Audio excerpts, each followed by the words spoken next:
You're tuned into The Air We Breathe, a conversation on how we can fight climate change and sustain a cleaner environment with Bennie Lee Williams and Lori Collins right here on Watch Lotus X.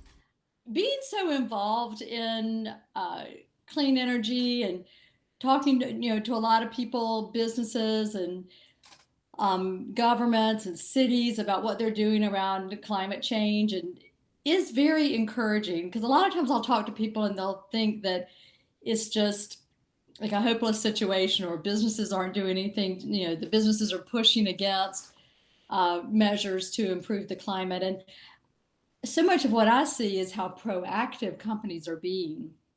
And so it actually is very encouraging. I'm glad I work on this every day so that I can see all the good things that are happening. And I feel like we've talked about how much we would depend on businesses versus government policy to affect Right. climate action. And, it takes both, as we've discussed before. But I think there's some really exciting things that various companies are doing. So I decided today that I would focus on Walmart because Mm, everybody knows Walmart and people have mixed feelings about Walmart. Sometimes they do some good things, sometimes they do some controversial things, but they right. are one of the world's largest employers. So a lot of people, they have 2.2 million employees worldwide. So everybody knows Walmart. Either you shop at Walmart or millions of people work at Walmart. Of the 2.2 million people, over a million, about 1,300,000 are in the U.S. So a Mm. lot of people have experience with it. Um, and they have 11,000 stores in 28 countries. So I just wanted to give that perspective of how Okay. big they are. $370 billion market valuation. So just to get a sense of how big Walmart is. And I think this is important because Walmart is in the position to not only have a lot of impact with what they do in their own stores and how they manage energy efficiency and that kind of thing in their own stores, but they have a lot of influence in communities. They have a lot of influence with their employees and their employees uh, having higher awareness of energy efficiency and sustainability, and they take that home. And a company like Walmart has a lot of influence in the community with customers. And when we see that, with being required to wear masks, they have a Right. lot of influence on culture because they are so big and they touch so many lives. And I think when it comes to sustainability, they are definitely a leader and are doing some very exciting things. So I've got three themes that I thought I would touch Nice. on. There's a Okay. lot to talk about with Walmart. So I thought I would kind of focus it around three things. First is the power of a BHAG. Now, a BHAG is a big, hairy, audacious goal. That's a BHAG. Wow. And and that term is used a lot in business actually. What's your BHAG? And the reason Okay. that people think it's important to have a BHAG is that it galvanizes people, it captures imagination, it inspires people. If you're just going to talk about we're going to increase energy efficiency by 10% in each of our Right, stores, right. all right, That it's you're right. it's like Charlie Brown and the teacher, wonk, wonk, wonk, wonk. But you talk about, so a big, hairy, audacious goal. It galvanizes people and it gets them excited to be part of it and to participate. So that's one theme. And I'll talk about what I see as some of Walmart's BHAGs. The Okay. second, it's related to the BHAG, but the second is the power of supply chains. And, Walmart has so much influence. We talked about the influence they have with their employees, over a million people in the Right. US and then over 2 million worldwide. The influence they have on the millions of people that come through their stores every month. They also have a lot of influence on their supply chain. All the Mhm. people that they buy products from and deliver, the transportation, think about how big the supply chain is. They've got food, so all the food companies, and that can be pushed down to agriculture. They've got appliances that can be influenced Mm. to be more energy efficient. Yet they have so many products. They have clothes, so there are issues around textiles. I mean, they've got a lot of influence in all sectors of the economy because they sell so many products. And Right. luckily, they are interested in using that influence for good. So the BHAG, the big, hairy, audacious goal, Mhm. can excite the employees, but it can also excite the thousands of suppliers. Right. So those two things kind of go together. And then, the third point is kind of related to all this, just influence on customers and culture, using their power for good. So those are some of the themes when it comes to Walmart. And we need some inspiring themes because I'm going to get into a lot of numbers. So it could get Okay. kind of, we could get a little lost in the numbers. So tell me when I'm throwing too much. And All I, right. of course, had to write some of this down because there's a lot of numbers. So Okay. we've talked about climate change strategy, and part of that is setting metrics and targets, and having those metrics and targets drive your strategy. So I wanted to spend a little time getting into some numbers on how Walmart has done that. Um, we also talked about three different types of carbon or greenhouse gas emissions. So there's what there's called scope 1, scope 2, scope 3. And I know this is a Right. little wonky, but it's kind of fundamental to how companies set their goals and targets. Scope 1 is direct. That means you're, burning gas or burning, right on your own property. So you're doing something to create emissions within your own operations. Scope 2 is basically electricity. You're not burning coal or natural gas right on your properties. It's happening somewhere else. The utility, you're buying it. It's getting the power is getting transmitted to you. So Right. scope 1 and 2 are both things that companies have a lot of control over. And then scope 3 is all other. It's everything that happens with your customers, your suppliers, your airline travel. And it's the hardest to measure and influence, but it's usually where the biggest impact can be. So Walmart tracks its emissions in all three of those buckets. So it tracks it for scope 3, which is generally difficult, and they disclose all that information. And tracking it's one thing, but it takes some guts to disclose it, because once you start just disclosing those numbers to the public, and they do this through Right. CDP, which we've discussed is one of the largest um, methods or organizations that help companies disclose. So it is a second step to disclose it, because you make yourself vulnerable to Mhm. criticism. You make yourself vulnerable to criticism from customers, suppliers, investors.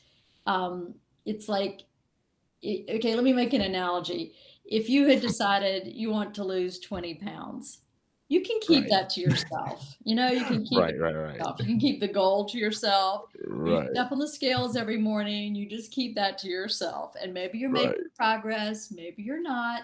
And maybe somebody will notice, hey, Benny, looks like you lost some weight. Good job. But if you don't lose any weight, no one will know. They're not going to Mhm. criticize you for not making any progress. But if you go out and put on your radio show, I'm going to lose 20 pounds, and every day you commit to telling your entire audience what the scale said this morning, it's a whole other level of accountability, and you Mhm. set yourself up for criticism if you don't hit those goals. Okay, so I just wanted to put that in perspective. No, perfect analogy. That's what these companies are doing. Yes.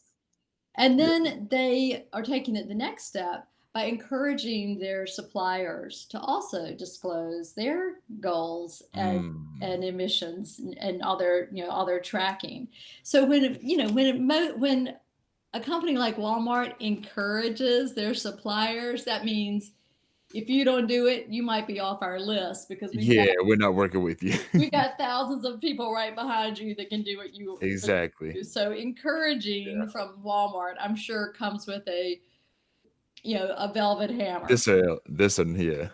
Yeah. So then no, I'm going to be wonky again, but another thing that Walmart did, where they were a leader, about 4 years ago, they were one of the first big companies to set science-based targets. Now, this is actually what I wrote my dissertation on. Why do Wow. companies set science-based targets? Why do they put themselves up for that kind of scrutiny and goal? So a science-based target is a collaboration of organizations like the World Wildlife Institute and the World Resource Institute and the World Wildlife Fund and a number of other organizations have to approve your targets. And they basically have to approve that your measures are tied to the global goal, the Paris Agreement, essentially, of reducing emissions and keeping on track with greenhouse gas emissions not increasing more than 2 degrees Celsius. So they're basically have to review your goals and say they are in line with what the science says is necessary to achieve the Paris Agreement. So they're tough. They're tough goals. And there's no fudging, and they now include scope 3. So it's a big commitment. And I actually wrote my dissertation on why would a company commit to that? They don't have to. No law. What are their motivations? So we'll get into that on another. That's a whole that I wrote an entire dissertation on. What are their Right.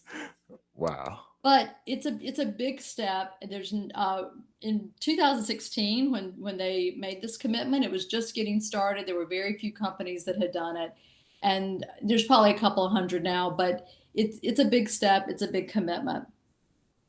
So so they've done some big steps around tracking, disclosing, setting ambitious targets. So some of the targets within the scope 1 and 2, which is essentially Walmart's own operations, they set goals to reduce emissions by 18% by 2025 compared to 2015. When you're setting goals, you always have to say what the baseline is. You can't just say we're going to reduce by 2025. Right. Everybody wants to know compared to what.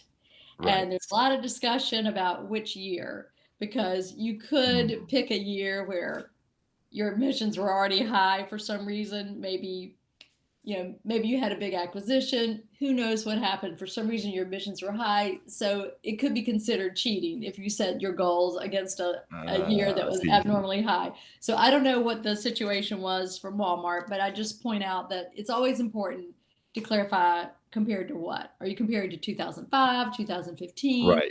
And it also says something about how long of a rope are you giving yourself. So when Walmart sets this goal that they're going to cut emissions by 2025 compared to 2015, they're only giving themselves a 10-year runway.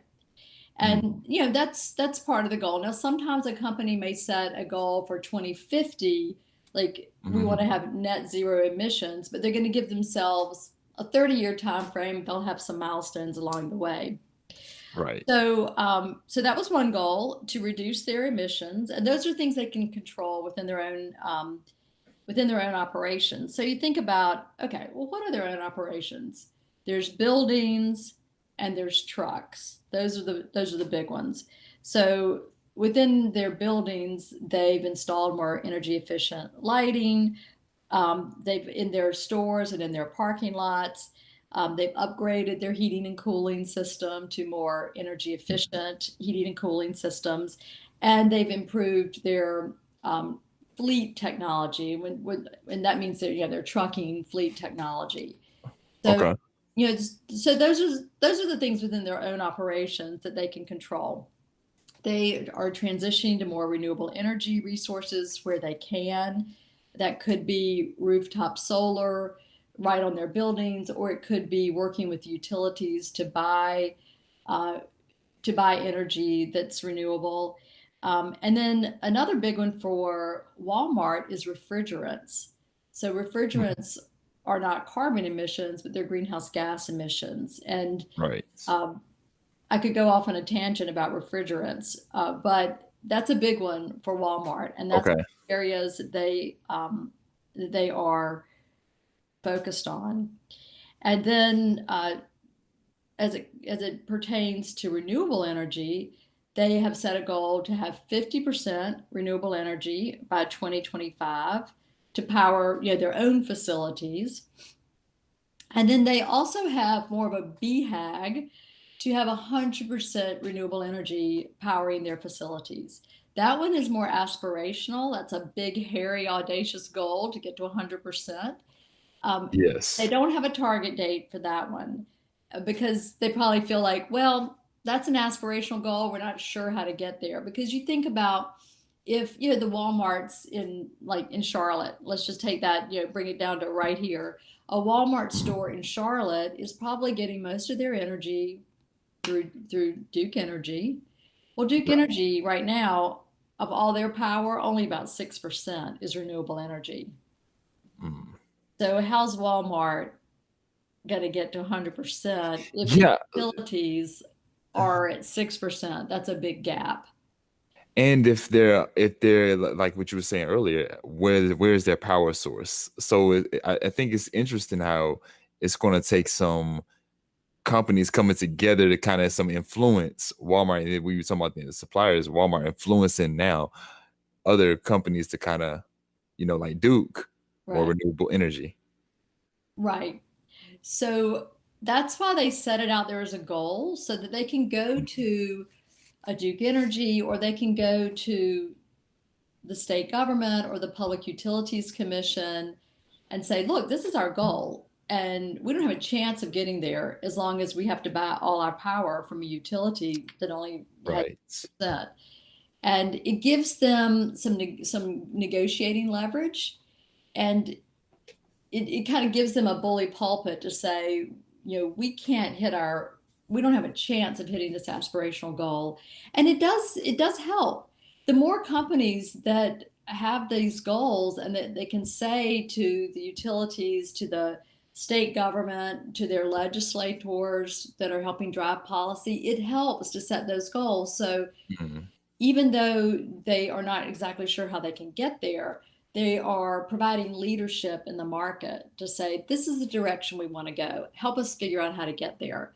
And there are methods, there are ways of approaching it through um, purchase power agreements and other ways that they can work with the utility to say, we're going to we're going to earmark that this solar farm is for our power. And we know it's going to go through the grid and Mhm. it's going to get mixed up on the grid, Gotcha. but we're going to pay for that solar farm. And there's Mm. other tools that they can use to continue to push for that.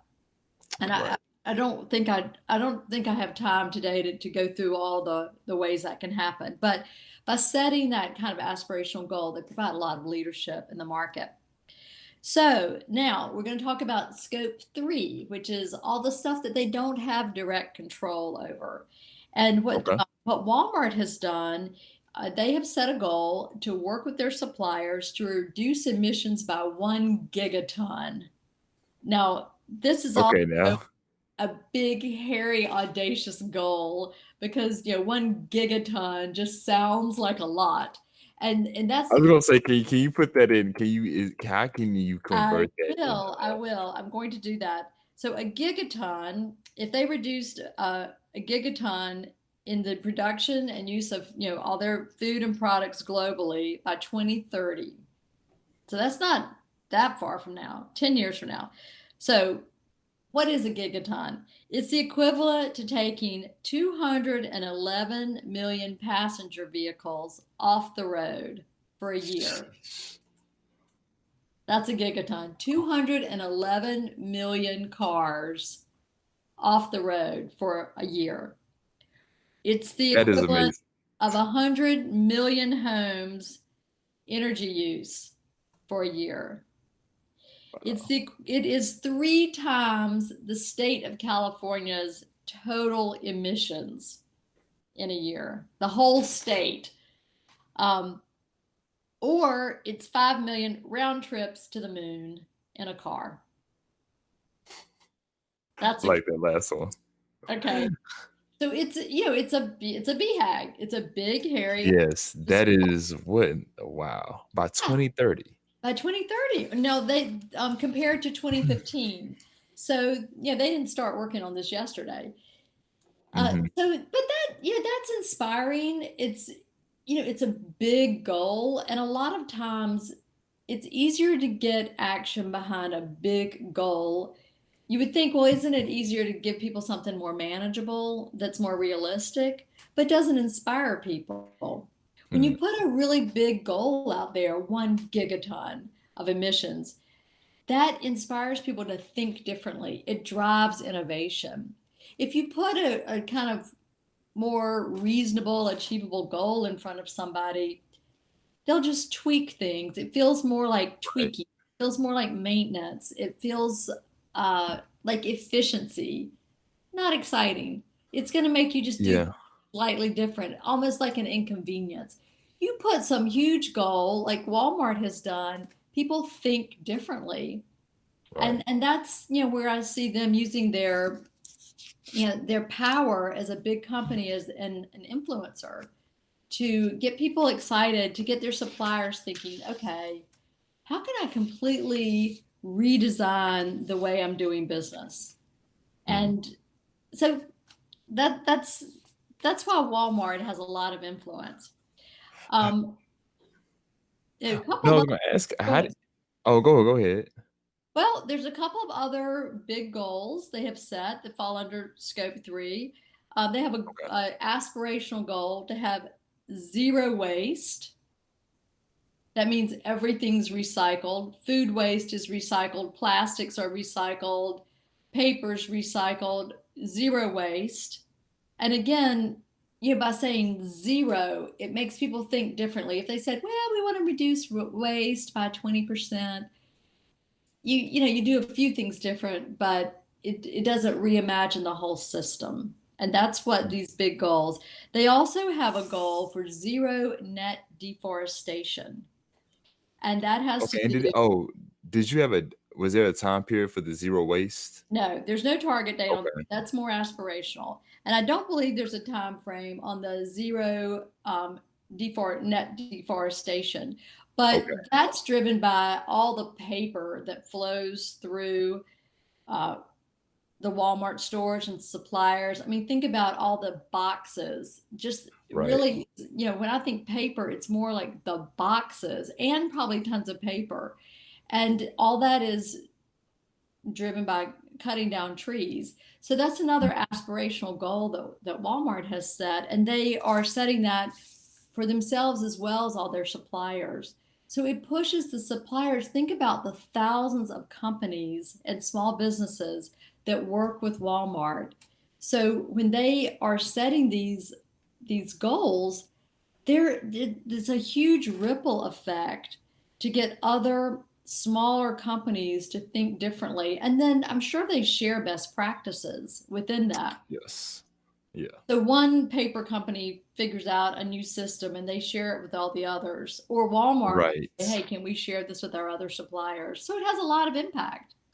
Yeah, I could definitely see them saying, "Hey, let's share this around," because this influence is only going to spill out to where I'm really interested to see how they've begun to for their vendors, Mhm. how they've begun to, you know, set a time frame for them to how they use their renewable uh, sources in waste of clothing, like you were saying. I'm interested to see how how that's process has begun. Yeah. So, I mean, we could probably talk about Walmart for weeks, but I'm just kind of laying out the types of goals they're setting between this Project Gigaton, which is of all their Right. suppliers, zero waste, zero net deforestation. I mean, those get you thinking. Now, the other goal Mm, about, okay, we're going to reduce emissions by 18%. See, that one, it didn't get us as excited, and it's mm, more realistic as far as what they can do, but it doesn't like excite your mind as much as these really mm. big goals. And that's where, they have a lot of influence. Now, a couple other things they're doing, a couple other things that they want to focus on. Plastic bags. Think about how many plastic bags go through Walmart. So a couple of interesting facts on this. Most plastic bags are only used for 12 minutes and then they're thrown away. That is the average life cycle of a plastic bag. And only about 10% are recycled, and 100 billion plastic bags are used in the United States every year. So of course, that's not all just at Walmart, but that's a place where Walmart wants to have some influence because a lot of those do go through their stores. And if they can reimagine the plastic bag, then their employees, all their customers will act differently. So it has a much bigger impact than just what happens at Walmart. So Walmart has teamed up with Target stores and CVS to put together a team of people. It's called Beyond the Bag.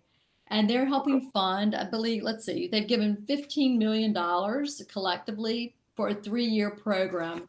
And they're taking ideas from all over. So they're not trying to figure it out just with their own employees or just themselves. They've essentially put a challenge out to the public. Oh, wow. What are your ideas? And they're evaluating, they're giving it 3 years to get the best ideas, to test them, to see if they can find something. Maybe it's more than one idea. What can they inspire to try to address this problem? So I think that's another thing that's very interesting about Walmart's approach. Even though they are a big company and have a lot of power and influence, they're not saying that they have to control everything and call all the shots. They're willing to team up with a competitor, Target, and CVS is essentially a competitor as well. So they're willing to team up to tackle this problem together and to throw a challenge out to say, who's interested in this? Is this one of the things that keeps you up at night? Well, come help us. So they're hoping that they'll find some engineer or scientist or enthusiast or mom out there that just thinks, I can't stand throwing these away, that has a brainstorm about how to address it. They're looking for the best ideas from anywhere. So I think that's another way that they're really using their power to have a very broad reach to look for good ideas and solutions. So we talked about the deforestation and the goal they set around net deforestation. A couple of fun facts with that. Okay. Across the world, we're losing the equivalent of a soccer field's worth of rainforest every 6 seconds. I mean, that is just hard to get your head around. Every 6 seconds. And that was how many? A soccer field. A soccer field. Okay, lose that. Picture a soccer field full of rainforest. Right. And we're losing that every 6 seconds, according to Walmart's website. So, that just takes a ton of, trees off the planet. And trees are what soak up the carbon in the air. We've depended for a long time on the oceans and the trees to soak up a lot of the extra carbon that we're putting in the atmosphere. And, it's a huge problem. So Walmart is also tackling that program. They've got a whole array of ways to tackle it, and that's through the zero net deforestation. And so, and then I guess the third thing I'll mention that they're doing is around electric vehicles. So they've worked with Electrify America to put charging stations at their stores. So they've got about 120 charging stations so far. They have a goal to make that a lot more. And again, it's something that helps drive adoption. So if people are trying to get used to having an electric vehicle or trying to get over their concerns about range anxiety, they know the more places they know that they can go to get their car charged while they're shopping. It just helps normalize the whole idea of electric vehicles. And when you go to Walmart, you see the parking spots for electric vehicles. You figure, okay, this is becoming mainstream. Maybe I Hmm. should get an electric vehicle. And it just helps make it, a normal part of society and get people more comfortable. Right. So, so I just pick Walmart for our first discussion because there's so much they're doing. And Yeah. Walmart is a company that we all know, we're all familiar with, and to look at how much they're doing in so many areas, plastics, deforestation, electric vehicles, it just kind of goes on, and they influence thousands of suppliers, millions of customers, and over 1 million employees just in the US to be more aware of these issues and do what they can in their community. That was very in depth. I learned some things that I wasn't aware of, and that's what a lot of people aren't aware of. Well, what these corporations are doing, such as Walmart, like you said, who has found themselves in controversial Mm-hmm. uh, situations. However, this is one that can bring a lot of light to not only who they are, but how we need to move as a unit Mm-hmm. all over. Right. So Yeah. we'll cut Walmart a break today. Yeah, definitely cut that At least in this area. man.